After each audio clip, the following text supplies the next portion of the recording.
Time to talk winners and losers with our financial expert, Rob Black. Good morning, Rob. Good morning, Daria. You look very, very nice in the powder blue. Perhaps you'll be doing something for Valentine's Day. We'll get to that in a minute. I know it's your favorite topic. The romantic guy that you are. All right, so what's going on with Wall Street right now? Winner or loser?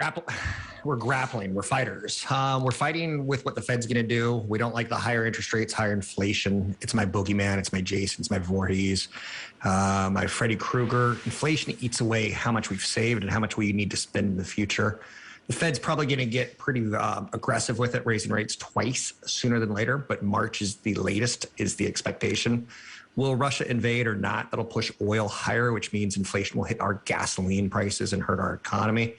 For the year, the Nasdaq's down 11.8%. The S&P's down 7.2%. The Dow's down 4.4%.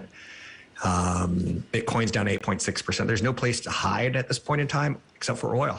Oil's up 25% at $94 a barrel. I know that. Well, I know that everything comes down to money for you, and you did mention Bitcoin and stuff. So, did you only watch the Super Bowl with an eye of money as well? And in that case, was Bitcoin a big fail as far as that commercial was bad? Yeah, there was a lot of winners and losers for sure. Mattress Mac bet $4.5 million on the Bengals, the largest bet ever on an app, and he lost. Drake's bet $1 million on Bitcoin bet, and he won. So he went with the Rams. Amazon was a big winner with their Rings of Power commercial. For me, Lord of the Rings meant a lot to me as a child. We'll see where it goes in the future. The QR code that was bouncing around, very annoying. When I forced my child to open his phone and tell me what the QR code said. Yeah. Oh, it's a Coinbase commercial, Dad. They're a crypto company. Yeah. And we get $15 of free crypto, but who wants that? So, but that's what you're looking at, all these creative commercials. Oh, there it is. So you're looking at all these creative, amazing commercials, and then this thing. It's like a takeoff on Pong. You know, the way it went through. I would say the DVR frozen screen, but I'm with you, same thing. Yeah. Where the screensaver bounces around.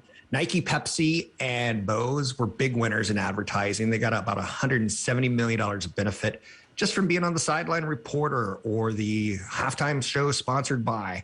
So even the winners are sometimes losers. Speaking of the halftime show, Kendrick Lamar, he refused to say the word popo, or did NBC bleep it out? Popo referenced the police and Black Lives Matter. Dr. Dre, he talked about still puffing on his leaves, still not trusting the police. And Eminem took a knee at the end. I don't know if you picked up the controversy, but the halftime show was something else, in my opinion, as far as we've come a long way from Colin Kaepernick in just 3 or 4 years. Yeah, and it was also really a spectacle. I mean, you know, in that new stadium and everything, they clearly, it's like they constructed a city with all the rooms or whatever. It was pretty impressive. Worked for me. Upside down performing. Okay, let's get to your favorite topic, which is romance. Yes. So, did you put on the blue shirt today for Valentine's Day? Do you spend money on special things? Do you want to hear sad? What? I got my lady a pair of shoes. Did you pick? I don't want you picking out my shoes. Did you pick them out? Yeah, and it was going to be cute. I was going to write a letter that said, you know, let's go for a walk every day together until we die. Oh, that's cute. Trying to be cute, but get this. The supply chain screwed me over because they're out of stock. And I won't get them in time. So I got to come up with something later today. You give her the empty shoe box with the old shoes and say, you're better than an old shoe? I love you more than an old shoe? Does that sound bad? You're trying to push me into divorce, aren't you? I'm trying to get creative and like you planned, but then, you know, you missed it. But that's a sweet, sweet idea. Just go get some other pair. Or the wrong size or something. I don't know, Robbie. Okay, so tell me more about Valentine's Day with other people, I guess, in general, the market. Costs are up about 22% this year. A steak is up 154%. Everything's a little bit more expensive. Cost of champagne's $53 a bottle.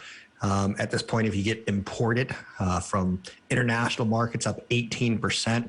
We're going to spend about $23.9 billion. If you're married, it's more expensive than if you're not, about $208 versus $175 if you're single. Of course, I want everyone to be compatible, financially speaking, before you get compatible romantically. Check each other's credit reports, talk about money, talk about, are you a spender or saver, talk about your parents. Number one cause of divorce, and divorce's expenses, is not being compatible over money. Yeah, it's crazy. So worthy of note. It's a big deal, and people don't like to talk about it, but I love talking. I'm so glad you shared.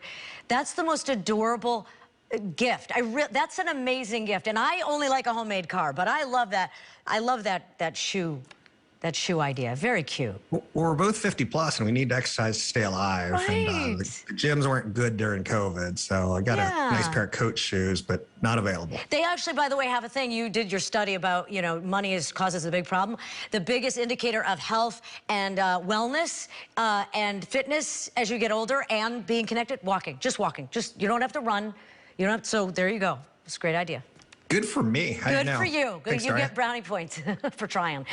Thanks, Rob. And if you would like to email Rob, you can reach him that way, or Facebook and Twitter are great as well. We'll be right back.